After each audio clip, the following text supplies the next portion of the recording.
Et tout de suite, on commence par la case départ, la case des bars, puisque c'est dans l'univers des bars que l'on a trouvé le premier lien entre un certain nombre d'œuvres qu'on vous donnera au fur et à mesure des lectures et ce qu'on a pu trouver chez les uns et chez les autres entre eux. Une heure plus tard, il était seuil 6, au coin de Second Road. Derrière lui, le trafic remuait sa masse reptilienne. Il commença son chemin, des dames, teintes, s'arrêta un instant devant le Bee Bar, à gauche, et le Seuil 6 Corner Bar, à droite. Le premier était clos comme une maison close, des murs rouges, une porte étroite. L'autre était ouvert sur deux côtés, sans masque mural.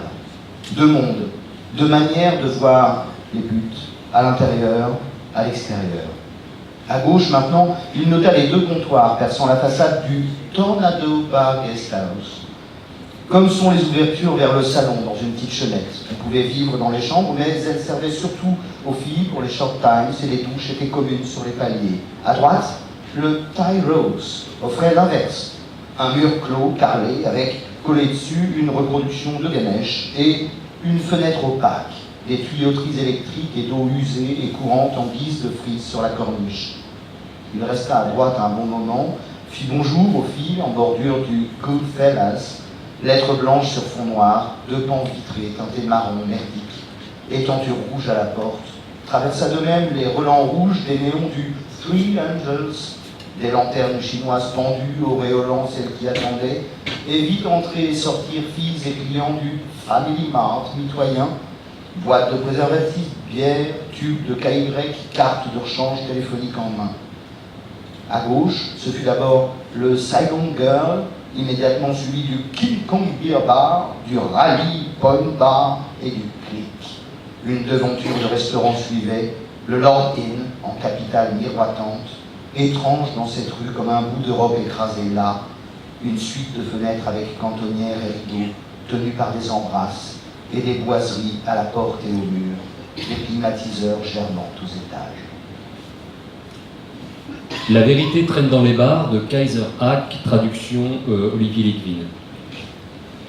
Il parcourt le foisonnement des Védas et tombe sur cette phrase: la vérité est une et indivisible.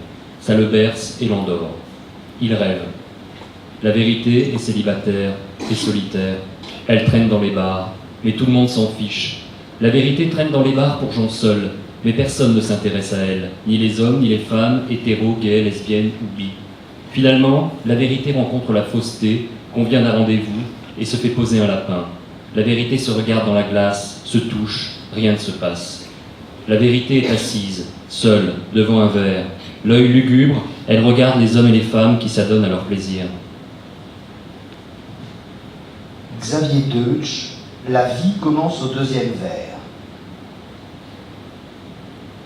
Place du Minc, j'avais trouvé un bistrot parmi ceux qui regardent le bassin des Chouages et se tiennent auprès du vieux Leugener. Le bar tabac. Et j'avais poussé cette frontière en verre dépoli qui sépare le monde du reste du monde. Le patron portait la moustache grise et l'œil doux. On rencontre parfois ces faces d'hommes bons et l'on se dit que la vie a du vrai. Il gouvernait cette province minuscule enclavée dans l'existence où règnent le tac-au-tac et le picon, les tabaderies, la voie du Nord et le souvenir du charbon dans les bateaux.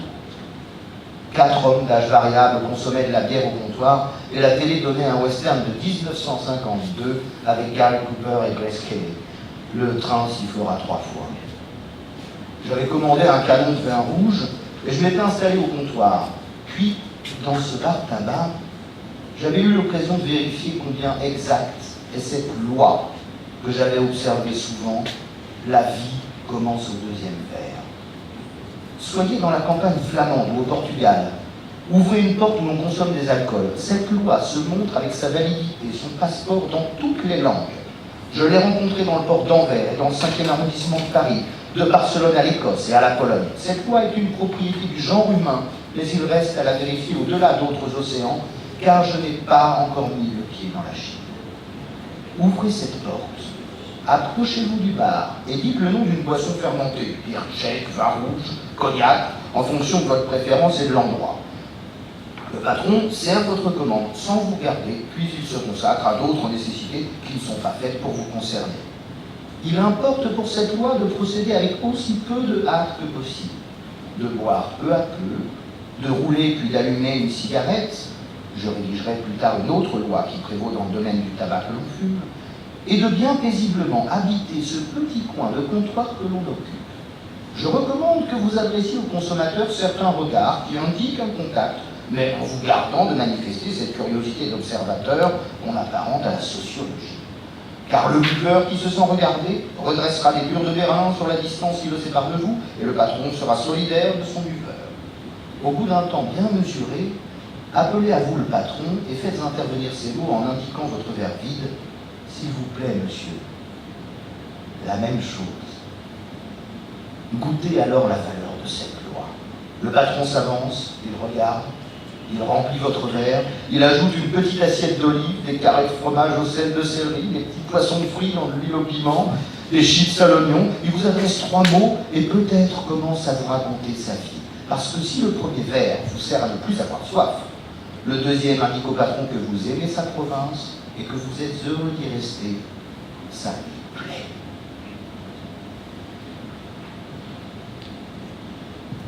Sous le volcan de Malcolm Lowry. Mescal, fit le consul.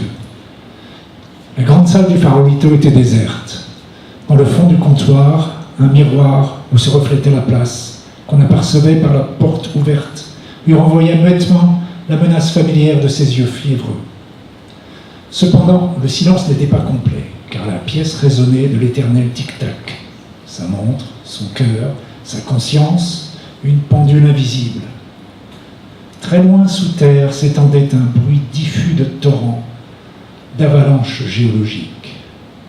Elle ne l'avait pas quitté non plus, ces voix qu'on eût dit en pleine discussion, dont la sienne, dominant toutes les autres, et qui se confondaient à présent avec d'autres voix, poussant de vagues gémissements de détresse dans le lointain. Borracho, borracho, borracho. L'une de ces voix d'ailleurs semblait être celle d'Yvonne, le conjurant. Il sentait encore le suivre dans son dos, son regard, le regard qu'ils avaient échangé au salon Ophélia. Froidement, il s'appliqua à chasser Yvonne de son esprit, buvant 2 mescales coup sur coup. Les voix cessèrent. Il se livra à un examen des lieux tout en suçotant un citron. L'effet d'apaisement du mescal allait de pair avec un ralentissement de la pensée. Les objets requéraient un certain temps avant de s'imposer à sa conscience. Dans un coin du bar, un lapin blanc, en train de ranger un épi de maïs indien, avait l'air de jouer en toute décontraction d'une flûte à trous dont il grignotait les clés violettes et noires. Une splendide gourde de mezcal de olla faite à Oaxaca, d'où l'on avait extrait la mesure de son verre, pendait à un piton pivotant derrière le comptoir. Bouteilles de Tenampa, de Bereteaga, de Tequila Añejo, d'anis doble de Mallorca, carafon violet de la Delicioso Licor en limarette, flacon de cordial à la crème de menthe, longue bouteille torsadée d'anis del Mono à l'étiquette, représentant un diable brandissant une fourche, étaient alignés à droite comme à gauche. Des soucoupes de cure-dents, de piment, de citron, un gobelet de pipette, une chope de longues cuillères emmêlées occupaient toute la largeur du comptoir devant lui. De grosses et bulbeuses bonbonnes multicolores d'alcool brut aguardiente, aux parfums variés où macéraient des zestes d'écorce d'agrumes, trônaient à une extrémité. Il eut le regard attiré par une affiche épinglée contre le miroir, faisant de la réclame pour le bal de la veille à Cuernavaca. Un scorpion était plaqué sur l'affiche. Le consul notait scrupuleusement le moindre détail. Il allait même jusqu'à dénombrer le nombre de cure-dents, tout en poussant de grands soupirs de soulagement glacé. N'était-il pas en sécurité ici, dans son endroit favori, son sanctuaire, le paradis de sa détresse?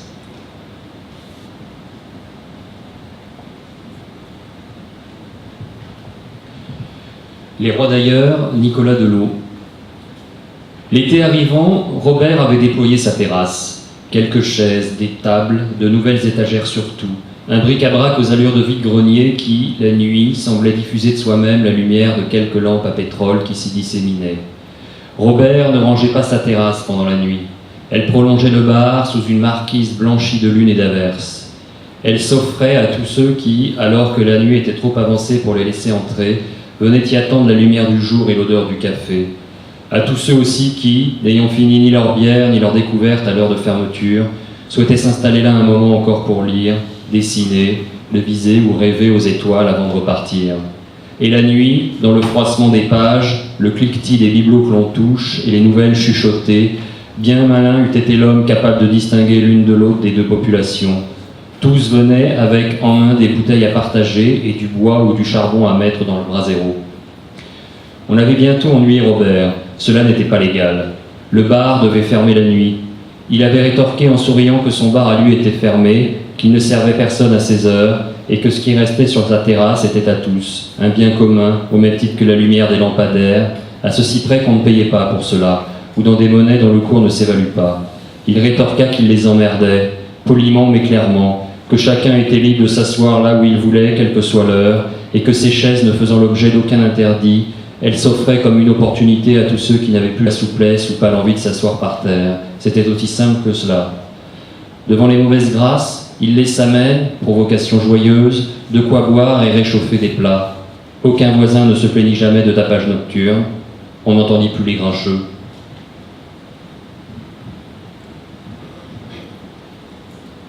Des bars, nous allons passer aux personnes qui les peuplent, très loin de chez eux, les exilés, les expatriés, les touristes. Un extrait de Plateforme de Michel Houellebecq qui aborde la Thaïlande de façon beaucoup plus superficielle que Jean-Noël Oringo. Superficielle mais néanmoins intéressante. Après quelques minutes de marche dans les rues de Patong Beach, je me rendis compte que tout ce que le monde civilisé avait pu produire en fait de touristes se trouvait réuni là, sur les 2 kilomètres du front de mer. En quelques dizaines de mètres, je croisais des Japonais, des Italiens, des Allemands, des Américains, sans compter quelques Scandinaves et Sud-Américains riches. On est tous pareils, on cherche tous le soleil, comme me le disait la fille de l'agence de voyage. Je me comportais en client exemplaire, de type moyen. Je louais une chaise longue avec matelas incorporé, un parasol, je consommais quelques Sprites, je fis trempette avec modération. Les vagues étaient douces, je rentrais à l'hôtel vers 5 heures, moyennement satisfait de ma journée libre, mais cependant décidé à continuer. I was attached to a delusive existence. Il me restait les bars à hôtesse. Avant de me diriger vers le quartier approprié, je flânais à la devanture des restaurants. Devant le Royal Savoy Seafood, j'aperçus un couple d'Américains qui fixaient un homard avec une attention exagérée. 2 mammifères devant un crustacé, me dis-je. Un serveur les rejoignit, tout sourire, probablement pour vanter la fraîcheur du produit. Ça fait 3, poursuivis-je machinalement. La foule se déversait continuellement, composée de solitaires, de familles, de couples. Tout ça donnait une grande impression d'innocence. Parfois, lorsqu'ils ont beaucoup bu, les seniors allemands se réunissent en groupe et entonnent des chansons lentes d'une tristesse infinie. Ceci amuse beaucoup les serveurs thaïs qui les entourent en poussant de petits cris.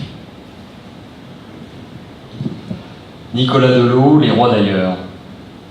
Dunkerque vivait, même sous la lune, la valse d'hommes et de femmes venus de bien loin. Des Japonais, des Coréens, des Chiliens sortant la nuit du fouillis des navires à couple, sortant de l'autre ville, la Sœur, la Siamoise, et dont l'accent rocailleux et chantant résonnait contre les murs des immeubles. Tout commença, tout finit peut-être, avec un équipage de Philippins. Quelque chose finit avec eux, quelque chose commença à cause d'eux.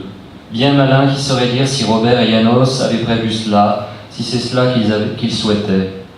D'aucuns, les plus prudents peut-être, se disent qu'il n'y a pas vraiment eu un avant et un après, qu'un mouvement était né dans cet épisode pour un même cap.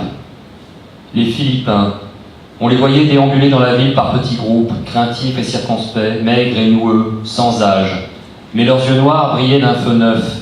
Ils parcouraient Dunkerque comme s'ils y cherchaient quelque chose. Et sur leur passage, un vent d'iode, vivace, sautait au visage gras et blême qui disait « On vit ». Cela dura 2 semaines, puis ils disparurent. Leur bateau était pourtant resté à quai. On se posa des questions un temps, et l'on finit par les oublier. Un jour, on sut que des policiers en civil quadrillaient la ville, y déposant ça et là oreilles et rumeurs, notant tout, rapportant ailleurs. Un grand gaillard, un Martiniquais, en avait repéré plusieurs. Il avait dit à Robert de se méfier. Cela aurait-il changé quelque chose? À quoi bon, aujourd'hui, se poser la question?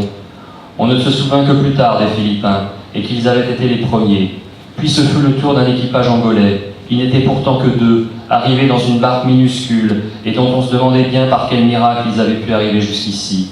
Ils parlaient peu, mais un soir, invités par un vieux Portugais avec lequel ils s'étaient mis en couple, ils racontèrent comment, contre leur bout de côte, leur monde avait peu à peu disparu, englouti par les eaux, dissous.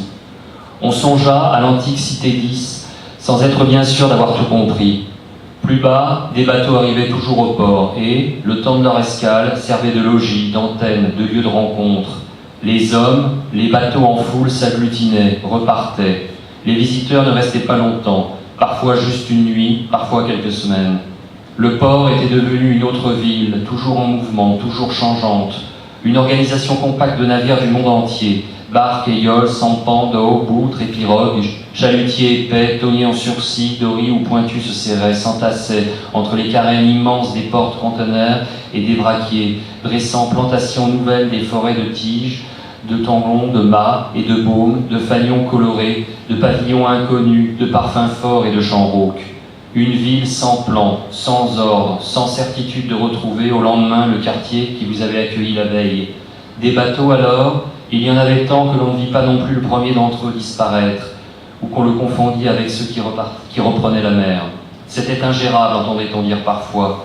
Il n'y eut aucune violence visible, et il fallut attendre d'autres disparitions encore pour les relier entre elles, se rappeler telle et telle autre qu'on avait oubliée, pour que quelques-uns, les mieux renseignés, les plus hardis, se doutent de ce qui se passait. Lorsqu'ils s'en ouvrirent entre eux, les journalistes parlaient déjà de l'affaire de Dunkerque, d'hémorragie et de gangrène, de la nécessité d'agir, de zones de non-droit, de suspicion de dangerosité. La police put alors travailler au grand jour. Jean-Noël Oringo, La fleur du capital. Se mettre à la place de Bernard Trenck, né à New York, dans le Queens en 1931, est devenu, après la guerre de Corée où il sert, et de nombreux voyages en Asie, chroniqueur des nuits thaïlandaises pour le Bangkok World, puis le Bangkok Post, de 1966 à 2003. La rubrique s'appelle Night Owl. Elle a une personnalité, son géniteur est un styliste. Elle est divisée en colonnes, elle a une mise en page caractéristique. Dans ses meilleurs moments, elle est comme enluminée avec ses vignettes publicitaires ou photographiques montrant une fille, un chanteur, une scène de bar. Ce style, c'est l'œuvre de Trenck, un grand œuvre modeste. Un esprit 18e tropical, la jungle est dans le salon. Un style archaïsant et pétri d'autre chose, l'esprit expat. Cette distance avec tout, ce recul, cette désillusion joyeuse, l'importance des détails, des anecdotes, le fétichisme des chutes, des échecs d'autrui, et dont beaucoup d'expatriés offrent la caricature. Surtout ceux qui, venus ici pour des raisons sexuelles, qu'on appelle les sexpatriés, ceux qui pensent tout savoir et finissent victimes de leur certitude et de leur bouffonnerie, la femme et le pantin illustrés tous les jours dans les bars et les gogos et les chambres d'hôtel. Et les locaux, les natifs, les Thaïs, de se marrer. Et c'est tout le sujet de Night Owl. Pierre-Louis aurait aimé, Baudelaire aurait aimé, Hubert Selby Jr. aurait adoré, Lowry aurait aimé, et Joyce aussi, situant Ulysse à Sukhumvit, et Céline jouant son Killiol's Band là-bas, Bangkok plus célinien que Londres, et toute la panoplie de ceux et de celles qui ont pour ambition l'épiphénie joycienne. Cette convergence de l'écriture avec la vie, cette symbiose, cette obsession de vivre une langue et de rendre vivante une écriture.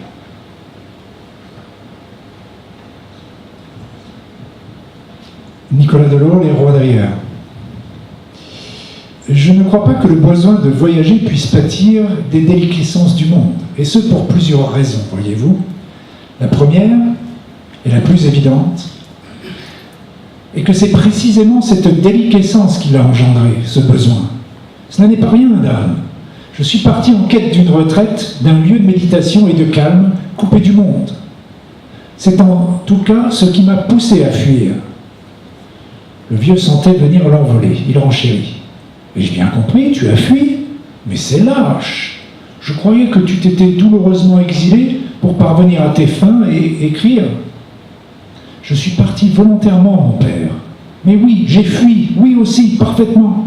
Je suis parti loin de la chienlit intellectuellement gagée. Comprenez-vous? Intellectuellement non plus engagée, plus même désengagée, pire, vendue, gagée en somme, d'où le mot valise, qui à mon sens, le jésuite était un être de patience. Il esquissa un hochement de tête, un peu gêné de ne pas avoir eu l'esprit de sourire d'un air entendu au moment voulu pour signifier à son jeune protégé qu'il avait compris. Il en était quitte pour un quart d'heure d'explication. Si ingénieux en effet, mais reprenons mon garçon, donc tu fuis. Ad Augusta per Angusta. Oui, mon père, je fuis pour être enfin moi-même. Je fuis loin de la fange absurde des festivités sans nom, des séminaires sans fond.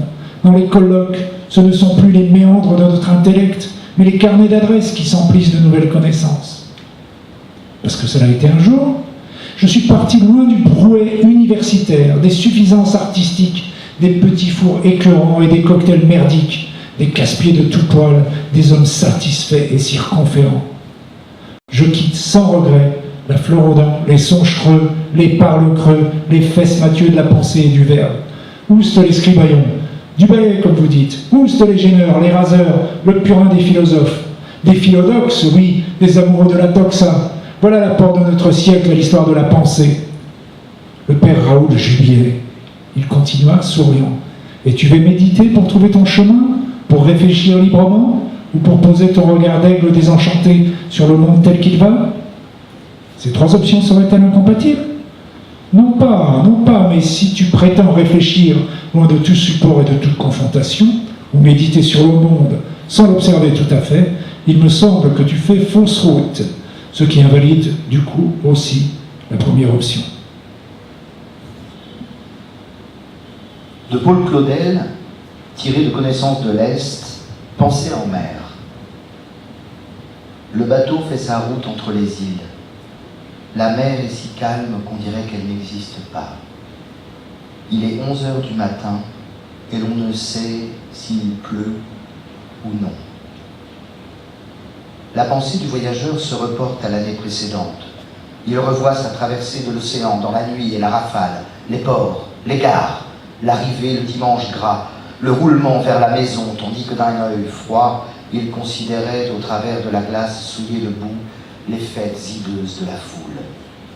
On allait lui remontrer les parents, les amis, les lieux, et puis il faut de nouveau partir. Amère entrevue, comme s'il était permis à quelqu'un d'étreindre son passé. C'est ce qui rend le retour plus triste qu'un départ. Le voyageur rentre chez lui comme un hôte. Il est étranger à tout, et tout lui est étrange. Servante, suspend seulement le manteau de voyage et ne l'emporte point. De nouveau, il faudra partir. À la table de famille, le voici qui se rassied, convive suspect et précaire. Mais, parents, non, ce passant que vous avez accueilli, les oreilles pleines du fracas des trains et de la clameur de la mer, oscillant comme un homme qui rêve du profond mouvement qu'il sent encore sous ses pieds et qui va le remporter, ce passant n'est plus le même homme que vous conduisîtes au quai fatal. La séparation a eu lieu et l'exil où il est entré le suit. Battant-bang de Kaiserac. De ce fouillis de textes, de choses et d'êtres, elle se dresse comme une herbe folle, arrachée, jetée aux quatre vents, poussée par la faim dans les espaces plans, les marées fétides, les rivières gorgées de pluie comme du porridge vers la ligne droite où ciel et terre s'unissent bord à bord, vers les collines et les vallées aux noms romantiques. Elle mange les jeunes pousses de riz, quémande des os, dérobe du poisson salé qu'elle dissimule entre ses seins chétifs. Partout où qu'elle s'arrête, quelqu'un vient et la chasse à coups de pied. Parfois, si un homme la suit, lui demande son nom et d'où elle vient, dans une langue qu'elle comprend à peine, tout ce qu'elle répond est « Battambang ». 1, 2, 3, elle comptait les jours passés loin de chez elle. Désormais, toute notion du temps et des chiffres évanouie, elle ne connaît que la morsure interne qui gonfle son ventre infecté de vie comme un levain qui tend sa peau jusqu'à craquer. Quand l'enfant naît, c'est juste pour mourir sans bruit. Les cheveux qu'elle s'arrache de désespoir par touffe entière lui donnent l'air d'une monnaie bouddhiste crasseuse. Allongée sur le gravier dans une fosse, elle regarde fascinée les étoiles au loin, les lumières de la ville proche, où ils sont comme elle des milliers à se blottir dans les galeries du vent. En rêve, elle devient son enfant mort, qui traverse les montagnes et passe les murailles des villes. À 10 années de chez elle, elle croise des millions en haillons qui se pressent sur la route et je sors à Calcutta. L'air sent comme l'intérieur d'un œuf pourri, c'est la mousson. La ville torturée sans la sueur, le safran, les eaux stagnantes. Peut-être nos chemins se sont-ils croisés, le sien, celui d'un poète barbu et baraqué, et le mien, tandis que je rejoignais le théâtre des hostilités. On dit qu'un jour, elle a tiré un poisson vivant d'entre ses seins, et qu'en poussant des hurlements délirants, elle lui a arraché la tête avec les dents, mais que les soirs de fête, elle dévorait des sandwichs au foie gras pris aux poubelles des ambassades. Vint la fin de la guerre. Comme les femmes qui dansent en transe pour expulser l'esprit de leur époux mort à la guerre, j'ai jeté la moitié d'une vie à la poubelle, jusqu'à ce clair matin d'automne où je l'ai vue. C'était bien elle, les yeux déments, le sarong fatigué, à côté de la benne débordant d'ordures devant le British Council de Dakar, à faire bouillir du riz dans une casserole cabossée. Un parfum se répandit alors que la vapeur montait vers le ciel, et elle se mit à entonner un chant joyeux de Battambang. Des bars aux expatriés, des bars à leurs fantômes, on élargit un petit peu l'horizon jusqu'aux villes tentaculaires. Italo Calvino, Les villes invisibles. Des hommes de diverses nations firent un rêve semblable. Ils virent une femme courir en pleine nuit dans une ville inconnue. Ils la virent de dos, avec ses cheveux longs, et elle était nue. Ils rêvèrent qu'ils la suivaient. À la fin, chacun la perdit. Ayant rêvé, ils partirent à la recherche de la ville. Ils ne la trouvèrent pas, mais ils se retrouvèrent ensemble. Ils décidèrent de construire une ville comme dans leurs rêves. Dans la disposition des rues, chacun reconstitua l'itinéraire de sa poursuite. À l'endroit où il avait perdu les traces de la fugitive, il ordonna l'espace et les murs autrement que dans le rêve, de telle sorte qu'elle ne puisse plus s'échapper. Aucun d'eux, ni en rêve, ni à l'état de veille, ne revit jamais la femme. Un extrait de Ulysse de James Joyce, lequel James Joyce déclarait, en anglais, une très courte citation: I want to give a picture of Dublin so complete that if the city one day suddenly disappeared from the earth, it could be reconstructed out of my book. Au cœur de la métropole irlandaise. Devant la colonne de Nelson, les trams ralentissaient, bifurquaient, changeaient de prise, démarraient vers Blackrock, Kingstown et Dalkey, Clonskeagh, Rathgar et Terenure, Palmerston Park et Upper Rathmines, Sandymount Green, Rathmines, Ringsend, Sandymount Tower et Harold's Cross. Le contrôleur enroué de la compagnie des tramways réunis de Dublin braillait les départs. Rathgar et Terenure, Sandymount Green en voiture. À droite et à gauche, parallèles, dans un fracas de sonneries et de coups de timbre, une voiture impériale et une voiture simple quittaient leur terminus, inclinaient vers leur voie descendante et glissaient parallèles. En route pour Palmerston Park. Jean-Noël Orengo, La fleur du capital. Les seuils de Thaïlande Et jamais les rues d'Europe ou d'Amérique, je les ai toujours senties comme les veines continuées de mon propre corps, ainsi complaisamment reliées à toute l'urbanité du Siam, me donnant l'illusion, au travers des grouillements, des couleurs et des déchets, d'une physiologie immense et d'une durée de vie plus vaste, plus longue, correspondant à la totalité du dehors. Ces nouveaux membres, ils m'offrent des terminaisons nerveuses inouïes. Ce jour, accompagnés de Porn et de Laila, leurs cliniques réciproques si divergentes dans leurs moyens et leur allure, où leur vie fut transformée, ou plutôt corrigée vers la normalité d'une identité de femme retrouvée, elles me sont des organes, moins dans leur activité que leur architecture. Quand j'essaie de dire à ces deux filles pragmatiques, mais ayant accompli sur elles-mêmes un geste que peu de rêveurs et d'idéalistes accepteraient de subir, à savoir ce retour vers un soi tronqué, un âge d'or de son identité, dépassant les utopies de papier, incarnant cette idée, ce concept d'utopie à l'échelle du corps, formant un genre d'ou-corpus, ou plus proprement d'ou-soma, de corps idéal. Quand j'essaye de leur dire cette prothèse à tout instant de la Thaïlande sur moi, aucune ne comprend, et je rejoins dans leurs yeux la foule des phalanges étrangers, mal dans leur peau, nés loin et qui viennent tout perdre là. On passe à un grand poète grec qui s'appelle Constantin Cavafy. Le texte s'appelle La ville et la traduction c'est par Marguerite Yourcenar. Tu dis, j'irai vers d'autres pays, vers d'autres rivages. Je finirai bien par trouver une autre ville, meilleure que celle-ci, où chacune de mes tentatives est condamnée d'avance, où mon cœur est enseveli comme un mort. Jusqu'à quand mon esprit restera-t-il dans ce marasme? Où que je me tourne, où que je regarde, je vois ici les ruines de ma vie, cette vie que j'ai gâchée et gaspillée pendant tant d'années. Tu ne trouveras pas de nouveaux pays, tu ne découvriras pas de nouveaux rivages, la ville te suivra, tu traîneras dans les mêmes rues, tu vieilliras dans les mêmes quartiers, et tes cheveux blanchiront dans les mêmes maisons. Où que tu ailles, tu débarqueras dans cette même ville. Il n'existe pour toi ni bateau ni route qui puisse te conduire ailleurs. N'espère rien. Tu as gâché ta vie dans le monde entier, tout comme tu l'as gâché dans ce petit coin de terre.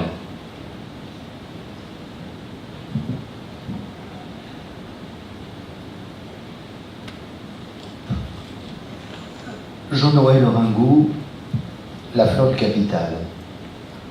C'est un écrivain qui parle. J'ai fait le calcul suivant, très simple.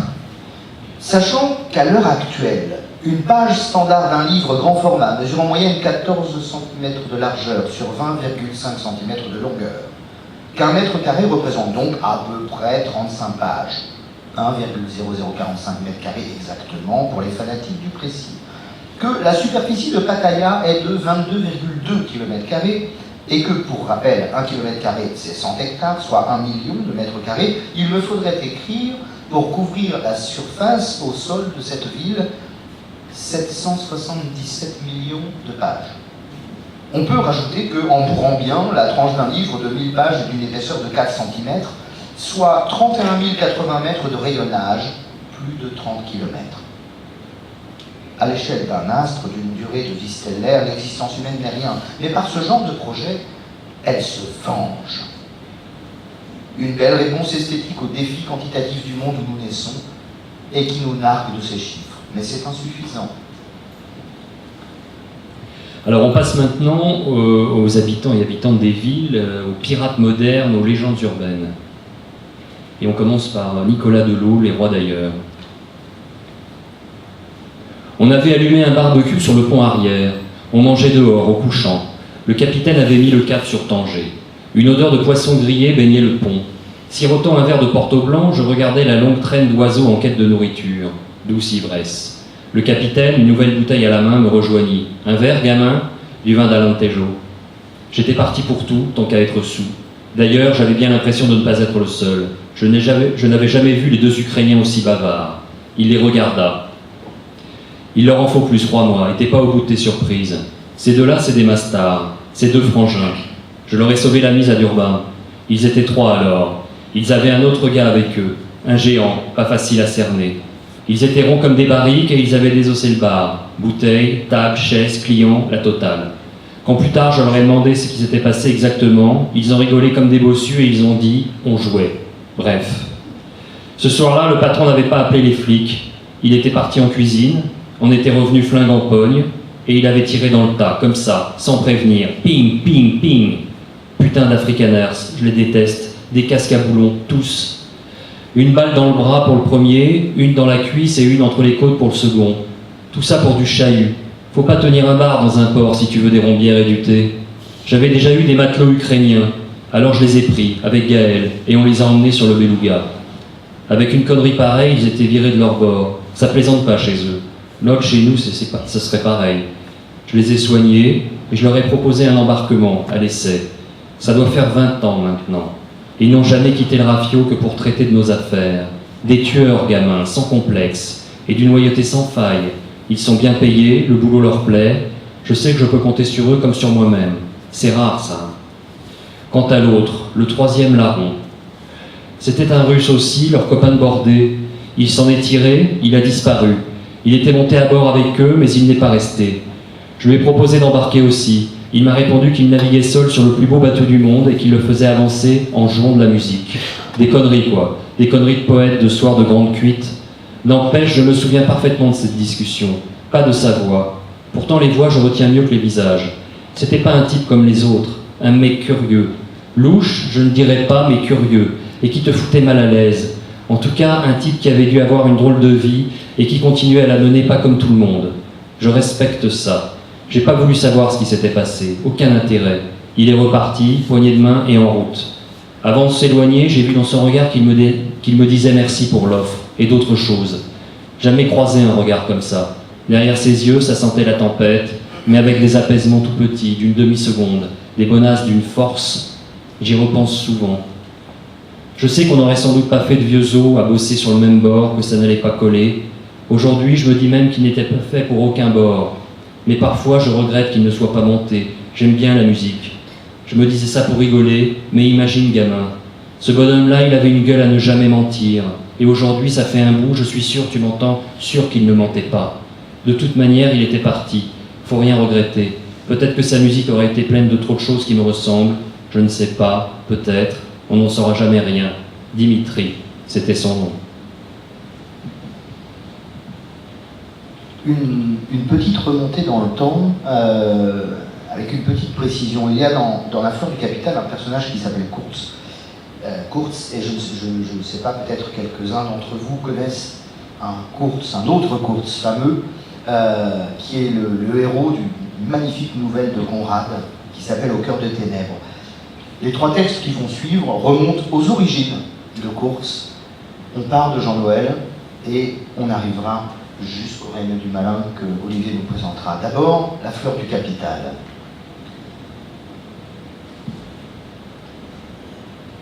À 18h30, je monte. Ils habitent à l'étage au-dessus, le dernier. Un grand appartement, deux comme le mien réunis. Un panoramique, immense vue, à droite Pattaya, à gauche Jomtien. Une dizaine de personnes, les présentations sans intérêt. Un seul couple mixte, gêné. Elle, taille, lui, belge. Elle, discrète, gênée. Lui, bavard, gêné. À rembarrer sa femme d'un coup, la prendre pour une conne. Toujours à la rabaisser, plus fort que lui, impossible de s'en empêcher. Nicole irradie. Elle plaint la femme et tense le type. Et jouit de voir ça, une locale humiliée. Pas à elle qu'on ferait ça, elle a ses armes. Et puis, elle a fait un vrai mariage. Oui, ma petite, tu récoltes ce que tu sèmes. L'argent ne fait pas le bonheur. Ils sont si beaux, ces gens.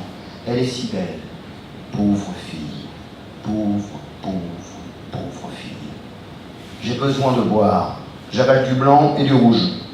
J'enfile verre sur verre, moi qui ne bois jamais. J'encaisse mal ces bouteilles d'import, de l'Australien, du mauvais Rhône. Tout ça en vrac dehors, il fait nuit dans la baie. Du sol monte la fête. Il y a des filles en bas, des ballets, la promesse d'une autre vie, tiens, les cœurs et les sexes. Retour au petit blanc. Michel geint sur la France. Il montre les photos d'Afrique. Une fille à demi nue plongée dans une rivière, du linge à côté. Il explique le Niger. Le poupon sportif est assis sur un sofa, seul cette fois. Il discute avec un autre couple de Français, des retraités, jamais vus encore. Lumière tamisée, ça crée des reliefs. Les meubles se découpent, le moindre dénivelé fait une ombre. Ils ont de l'artisanat local.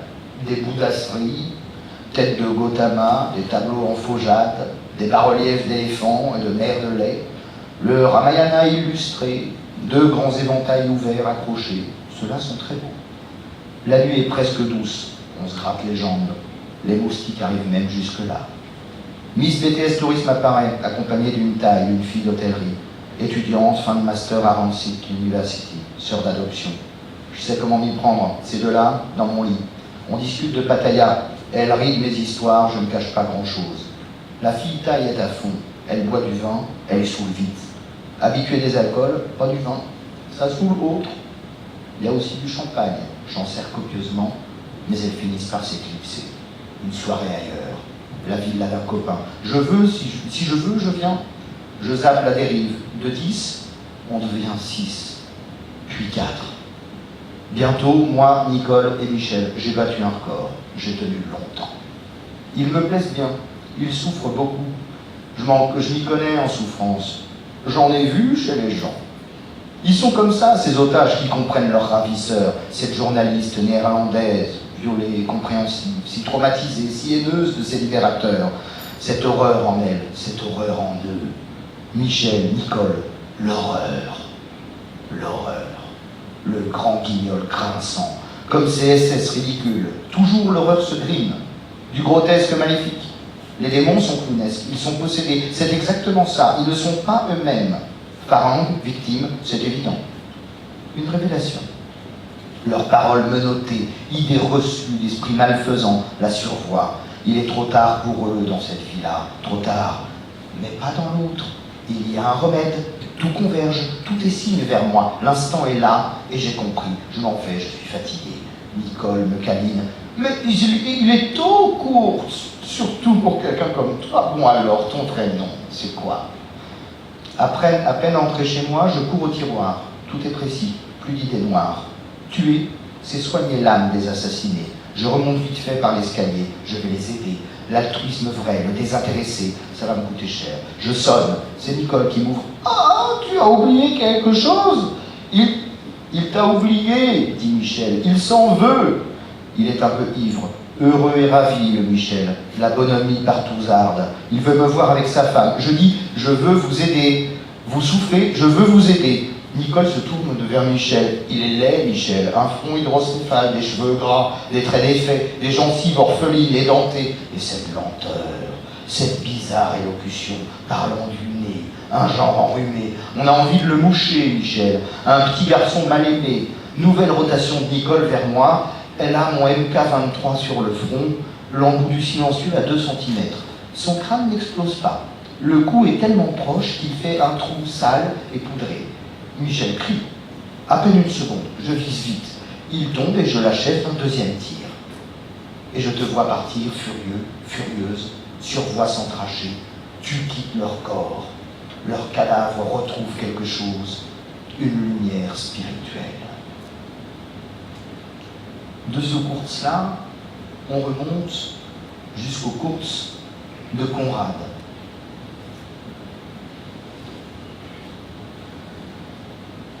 Nous avions transporté Kurz dans la chambre de navigation. Il y avait là un peu d'air. Allongé sur la couchette, il regardait fixement par l'ouverture du volet. Il y eut un remous dans la multitude des corps et la femme à la tête casquée et aux joues fauves s'élança jusqu'à l'extrême bord de l'eau. Elle tendit les mains, cria quelque chose et toute cette foule sauvage reprit ce cri en rugissant à l'unisson des syllabes rapides, haletantes. « Vous comprenez ça ?» demandai-je. Il continua de regarder au loin, au-delà de ma personne, les yeux brûlants de désir, avec une expression de regret et de haine mêlée. Il ne répondit pas, mais je vis un sourire au sens indéfinissable, apparaître sur ses lèvres blêmes qui l'instant d'après se crispèrent convulsivement. « Si je comprends, dit-il lentement, en cherchant son souffle, comme si les mots lui avaient été arrachés par une puissance surnaturelle. Nous tombâmes en panne, comme je m'y attendais, et dûmes désarmer pour réparer à la pointe du Nil. Ce retard fut la première chose qui ébranla la confiance de Kurz. Un matin, il me donna une liasse de papier et une photographie. le tout ficelé avec un lacet de soulier. « Gardez-moi ça, dit-il. Cet imbécile malfaisant, il voulait dire le directeur, est capable de venir fouiner dans mes affaires pendant que je ne fais pas attention. » Je le revis l'après-midi. Il reposait sur le dos, les yeux fermés, et je me retirais sans bruit, mais je l'entendis murmurer « Mener une vie juste et avoir une mort, une mort. » Je tendis l'oreille, rien d'autre ne vint. Un soir que j'entrais avec une bougie, je sursautais en l'entendant dire d'une voix un peu chevrotante « Je suis couché là, dans le noir, à attendre la mort. » La lumière n'était pas à 30 cm de ses yeux. Je me forçais à murmurer « Oh, ne dites pas de bêtises !» et demeurais debout à côté de lui comme cloué sur place. Jamais auparavant je n'avais vu quelque chose de comparable au changement qui envahit ses traits. Et j'espère bien ne jamais rien revoir de pareil. Oh, je n'étais pas touché. J'étais fasciné. C'était comme si un voile s'était déchiré. Je vis sur ce visage d'ivoire se peindre l'orgueil sombre, le pouvoir implacable, la terreur abjecte, le désespoir intense et absolu. Revivait-il sa vie dans tous ces détails de désir, de tentation et d'abandon pendant cet instant suprême de connaissance totale? Il s'écria dans un murmure devant quelque image ou quelque vision. Il s'écria 2 fois en une exclamation qui n'était qu'un souffle. L'horreur. L'horreur. Et des 2 courses de fiction, on passe à la personne qui a inspiré le premier course, le deuxième course, celui de Conrad, qui est un Français. De Patrick Deville, Campuchéa, le chapitre « Le règne du malin ». Souvent, c'est la crainte de ne pas égaler les pères qui fait les aventuriers. Celui de Marie-Charles David de Mairena est officier de marine. Le fils échoue au concours de l'école navale de Brest. Il choisira lui-même son affectation. Dès 1863, un an après l'arrivée ici du premier corps expéditionnaire, il est spahi en Cochinchine. Il rentre en France, combat en 70 contre la Prusse, le voilà médaillé militaire. Le courage physique ne semble pas lui faire défaut, mais c'est l'or, la gloire. Il essaye de devenir banquier ou escroc, doit fuir aux Indes néerlandaises, où Rimbaud lui aussi avait déserté. L'homme est convaincant, séducteur, matamore. Le baron Sellière finance ses projets périlleux et lointains, ses trafics d'armes. Depuis les côtes de la Nam, il monte plusieurs expéditions vers le pays Lao ou vers le Rakatainiri inviolé, traverse en altitude les forêts froides et pluvieuses. Il a recruté dans les ports de l'Asie quelques allumés aproguins, des porte-flingues. Leur chef sera roi et plus que roi. À eux le pouvoir sur les femmes, sur les indigènes, les piastres d'argent dans leur besace. Le voilà chef de bande. Mairena soumet quelques tribus et se proclame roi des Ceylangues. On ignore la cartographie de son royaume. Pendant des années, on le croit disparu, mangé par les fauves ou les pieds percés par les chamrongs, qui sont les pointes de bambou empoisonnées cachées sous les feuilles. Marie Ier débarque en 1888 dans le port de Hong Kong en grand uniforme. Il cherche le soutien du Kaiser, menace de déclarer la guerre aux Français avec l'appui de Bismarck. Puis il se rend à Bruxelles pour y tenir ambassade et s'offrir une petite mousse. Mégalomane, mythomane, amateur d'opérette, homme à poule et habile à séduire aussi les gogos, il collecte des fonds et regagne son royaume avec tout un cabaret de danseuses aux fanfreluches roses. Mais la fortune ne vient pas, l'or est introuvable. Était-ce bien raisonnable aussi d'imprimer les timbres avant de créer la poste? C'est la terrible chaleur, les guerriers audanciers prompts à se retourner contre le souverain. Il faut bien en torturer quelques-uns pour l'exemple, les attacher sanguinolents comme des Christ nus au milieu de la clairière. En 1890, il est à Singapour. C'est l'année où Brazza et Conrad naviguent sur le fleuve Congo vers le cœur des ténèbres. Le consul de France fait savoir à Sa Majesté, pleine de sang, que son royaume, en son absence, a été annexé à la zone d'influence de la République. laquelle interdit tout retour du monarque en Indochine. Il faudrait encore une fois lever une troupe et l'armée, traîner dans les bouches du port et recruter les marins désœuvrés, allumer dans leurs yeux alcooliques la fièvre de l'or et des femmes. Mais est-ce bien là le métier d'un roi? Il est là, Maïvenna. Son royaume n'intéresse plus que les philatélistes. C'est à peu la chute, la folie, la paranoïa. Le voilà souverain en exil. Pour le roi en haillons, rien n'avance, rien ne progresse, sauf la folie, la peur. Souvent, il faut une île pour vous apaiser. La sécurité insulaire d'un Lazaret, ce sera celle de Tioman, au large de Singapour. Il s'y retire au milieu de sa maigre troupe locteuse de porte-flingues, de sa cour déchue, de ses danseuses d'Hécatie au fanfreluche rose, de ses fourbes conseillers qu'il a fait baron. Il s'attend au débarquement de toutes les armées du monde réunies pour lui prendre Tioman.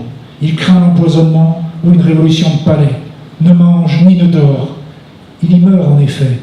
D'empoisonnement peut-être, de la morsure d'un serpent, selon d'autres sources, ou d'une balle dans la tête. En écho à ce texte qu'on ne lira pas, je vous recommande chaudement Le Roi de Kael de Tierno Monelembo, dont les charmes sont assez proches de ce qu'on vient de lire. On passe tout naturellement de ces pirates, de ces légendes urbaines et de ces voyageurs à un thème qui sous-tend beaucoup de ce qu'on a lu déjà et qui maintenant va éclater au grand jour, c'est la mer. Et on commence par les rois d'ailleurs. Le capitaine s'était assis à son poste, les pieds posés sur le rebord de la console, une tasse fumante nichée entre les pognes. Silencieux, il regardait le soleil rouge percé sous les nuages, au ras de l'horizon sur tribord. Seules les crêtes des houles s'embrasaient dans l'ombre. À chaque coup de bélier contre l'eau, les traves soulevaient en tonnant une gerbe rouge, lumineuse et dense comme une explosion de lave. Et un instant, la passerelle noyée de feu devenait aveugle. Je regardais les crêtes dentelées, les embrasements ourlés en haut des vagues puissantes et sombres, guettant celles qui de nouveau nous jetteraient le soleil rouge au visage. Pour la première fois, j'ai eu la sensation que tout commençait vraiment, que j'étais bel et bien parti. Tout commençait, c'était ça, tout commençait, sous des lumières d'apocalypse. De Paul Claudel, toujours issu de connaissance de l'Est, le risque de la mer. Comme on ne peut manger, je remonte à la dunette, un morceau de pain dans la poche, et je joins titubant, assourdi, souffleté, de violentes ténèbres et le bruit sans lieu de la confusion.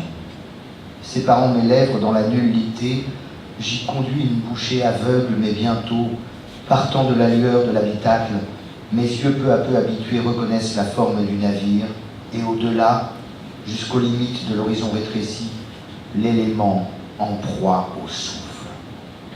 Je vois dans le cirque noir errer les pâles cavaleries de l'écume. Il n'y a point autour de moi de solidité. Je suis situé dans le chaos. Je suis perdu dans l'intérieur de la mort. Mon cœur est serré par le chagrin de la dernière heure. Ce n'est point une menace vers moi brandie, mais simplement je suis intrus dans l'inhabitable. J'ai perdu ma proportion. Je voyage au travers de l'indifférent. Et du grand large, on passe à une autre image de la mer, avec au passage un clin d'œil au dernier lauréat venu ici dans le cadre des bourses Stendhal, qui était Michael Ferrier. Extrait que je tire de Fukushima. Le tsunami est une lente pellicule noire, un rideau mat et lisse comme le velours, mortel comme la peste. Il se glisse partout avec un visqueux de vase. Tout est pris, repris, charrié, démembré dans cette masse de nuit où il n'y a plus ni néon, ni lumière, juste des odeurs et des mouvements. C'est une immense dissolution. Le pire, c'est l'odeur stupéfiante de la boue et du poisson mort. On l'appelle Edoro, la boue spéciale du tsunami. Elle garde en elle tous les effluves des éléments qu'elle a charriés, voitures, bidons, avions, bateaux, maisons, chair humaine, poissons. Elle s'est installée partout dans les maisons, le mobilier, les penderies. La boue obscure et vile aux relents indéfinissables, voisine du croupi, proche du pourri. Une odeur d'œuf cru mêlée de sel et de soja, de limon, d'alluvion, un incroyable remue de tourbe et de sel, de poissons et d'algues, de métal calciné et de bois séché. Une odeur brun jaune, légèrement grasse et blême, salée et rance vers le centre, molle et amère, arrondie sur ses contours d'une lourdeur de plomb, faisandée, riche et résistante, tenace, insistante, inépuisable et qui remonte doucement le long du corps, s'attaque à la gorge, s'infiltre dans le nez et vient fondre sur la langue en un eau le corps écœurant. Un autre tsunami, celui de 2004, Jean-Noël Ringot, La fleur du capital. Il ne se passe rien et c'est déjà beaucoup. C'est un effort de l'accepter, ni commencement, ni fin, c'est là, c'est tout.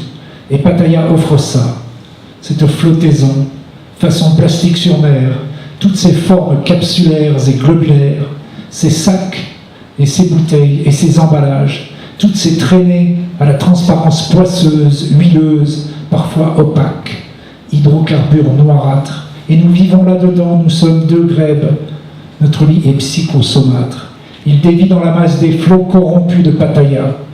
Arrivé dans l'anse, que fait le central à l'entrée, côté plage, cette espèce d'immense cour creusée en dessous du niveau de la mer, et dont on ne peut s'empêcher d'imaginer le désastre qu'il y aurait si une vague plus forte, comme celle apparue un matin de décembre 2004 au sud dans la mer d'Andaman, venait du plus profond du golfe de Siam tout envahir, rappelant au bel esprit terre-à-terre les habitants de la ville, le sens des puissances aquatiques. Arrivé tout en bas, après avoir descendu les marches égayées de palmiers dans des pots et d'autres arbustes ventousés au réel pour humaniser le décor, nous nous séparons, épuisés l'un de l'autre, définitivement. Et de la mer, on termine avec un dernier thème, qui est un thème qui traverse toute la littérature, donc il n'y avait pas de raison que ça échappe à ce qu'on avait fait nous-mêmes, qui est celui du corps, de la beauté, et de la beauté féminine en particulier. D'abord, deux portraits tirés de La fleur du capital de Jean-Noël Ringot, deux portraits d'un personnage énigmatique et fascinant, Porn. Là, parmi les boutiques, il y a Porn, ses joailleries, on l'aperçoit, les épaules roulées dans un de ces multiples châles qu'elle affectionne, monochromes et fragiles, assise au sein de l'or, de l'argent et du toc. Elle se fait rare, souvent à l'étranger peut-être, et je dis à ma femme, regarde, un homme parfaitement femme. Et elle m'engueule en retour, me reproche un style sale, réducteur, venir ici pour écrire ça, et seulement ça, alors que non. Porn, elle est splendide d'autres choses, d'autres phrases habillant son corps mieux que n'importe quel tissu, d'une grâce, d'un don, d'une bénédiction. Dieu veille sur elle, ou un truc dans le genre de Dieu, une force, un témoignage du miraculeux, un élan vital. Alors je cherche mieux, je creuse, j'emprunte, comment dire. Porn, c'est un peu comme Georgette chez Hubert Selby Jr., son Last Exit to Brooklyn. Inutile de recourir à Dieu, ma chérie, quand il y a Selby. Je suis français, athée comme on vit, sans savoir pourquoi, mais la littérature, j'y crois, n'est vrai ni Dieu, ni théorème, ni prière, ni équation, mais Selby existe bien, et son livre aussi, avec ses exergues tous bibliques, son Last Exit et son chapitre 2, et je retrouve les termes exacts. Second portrait de Porn, qui est un personnage kaléidoscopique. Je suis vivante et vous êtes morts, semble dire Porn à ceux, et parfois celles qui, l'apercevant à sa bijouterie du Central Festival, affairée ou simplement plongée dans son téléphone à triturer un Candy Crush quelconque, cherchent à l'aborder, traquer son attention. Et ce n'est pas difficile, ça n'a rien d'extraordinaire à Pattaya. Elle est totalement disponible. C'est l'impression qu'elle donne, mais cette phrase initiale, tirée d'un roman de Philippe Cadic, elle n'en pense sans doute rien. Sa vie transsexuelle, son passé masculin, son présent physique de femme, il est impossible pour un narrateur d'en faire les arguments d'un personnage ou d'un être inventé. À sa place, il n'y a qu'elle, et tel est mon échec. Si j'apparais maintenant, disant « je » à un endroit du texte où d'habitude, entre les scènes, c'est une voix neutre qui surgit, c'est pour tenter autre chose, une enquête, un champ biographique. Qui je suis n'a pas d'importance, au mieux son porte-parole, car Porn existe. La seule de ce livre à ne pas subir de retouches, de mélange, et je n'ai rien envie d'ajouter. On la trouve réellement à Pattaya. Elle n'est la synthèse de personne. Elle possède bien ses magasins en centrale. Il suffit d'y faire un tour et d'y voir la fiction sublime, à visage découvert. Alors on passe maintenant à un poète de la fin du 19e siècle qui n'est pas très connu, qui s'appelle Marcel Schwob, et c'est un extrait d'un de ses plus beaux livres qui s'appelle le livre de Monel. Monel me trouva dans la plaine où j'errais et me prit par la main. « N'aie point de surprise, dit-elle, c'est moi et ce n'est pas moi. Tu me retrouveras encore et tu me perdras. Encore une fois, je viendrai parmi vous, car peu d'hommes m'ont vu et aucun ne m'a comprise. Et tu m'oublieras, et tu me reconnaîtras, et tu m'oublieras. » Et Monel dit encore, « Je te parlerai des petites prostituées, et tu sauras le commencement. » Bonaparte, le tueur, à 18 ans, rencontra sous les portes de fer du Palais Royal une petite prostituée. Elle avait le teint pâle et elle grelottait de froid. « Mais il fallait vivre, lui dit-elle. Ni toi, ni moi, nous ne savons le nom de cette petite que Bonaparte emmena, par une nuit de novembre, dans sa chambre, à l'hôtel de Cherbourg. Elle était de Nantes, en Bretagne. Elle était faible et lasse, et son amant venait de l'abandonner. Elle était simple et bonne. Sa voix avait un son très doux. Bonaparte se souvint de tout cela. Et je pense qu'après le souvenir du son de sa voix l'émut jusqu'aux larmes, et qu'il la chercha longtemps, sans jamais plus la revoir dans les soirées d'hiver. Car vois-tu, les petites prostituées ne sortent qu'une fois de la foule nocturne pour une tâche de bonté. La pauvre Anne accourut vers Thomas de Quincy, le mangeur d'opium, défaillant dans la large rue d'Oxford sous les grosses lampes allumées. Les yeux humides, elle lui porta aux lèvres un verre de vin doux, l'embrassa et le câlina. Puis elle rentra dans la nuit. Peut-être qu'elle mourut bientôt. Elle toussait, dit de Quincy, le dernier soir que je l'ai vue. Peut-être qu'elle errait encore dans les rues, mais, malgré la passion de sa recherche, quoiqu'il bravât les rires des gens auxquels il s'adressait, Anne fut perdue pour toujours. Quand il eut plus tard une maison chaude, il songea souvent avec des larmes que la pauvre Anne aurait pu vivre là près de lui, au lieu qu'il se la représentait malade ou mourante ou désolée dans la noirceur centrale d'un bordel de Londres, et elle avait emporté tout l'amour pitoyable de son cœur. Alors, oui, on va passer maintenant à Joyce. C'est son premier livre.